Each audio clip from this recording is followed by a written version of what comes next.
pag-usapan natin ngayon ay ang 10 psychological tricks na gumagana sa karamihan ng tao.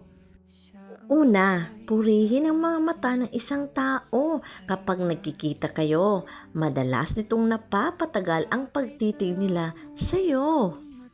Pangalawa, gamitin agad ang unang pangalan ng isang tao sa simula ng usapan para makabuo ng pagiging malapit. Pangatlo, magtanong at manahimik. Kadalasan, magsasalita sila ng mas marami para punan ang katahimikan. Pang-apat, ang paghingi ng maliit na pabor ay maaring dahilan na magustuhan ka ng isang tao.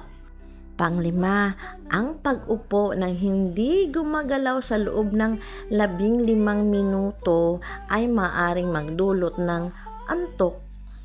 Pang-anim, ang direktang pagharap sa mga takot ay maaaring magpataas ng kaligayahan sa paglipas ng panahon.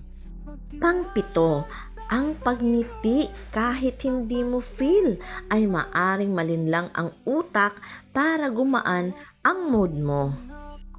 Pang-walo, ang isang ngiti ay napapansin kahit mula sa malayo at nag-iiwan ng matagal na impresyon. Pang-siyam, mas mataas ang posibilidad na maibalik ang nawawalang pitaka kung may litrato ng sanggol.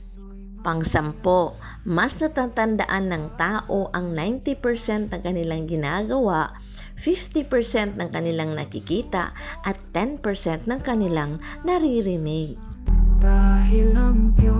Mga ka-journey, mga palangga, to God be all the glory. Bye!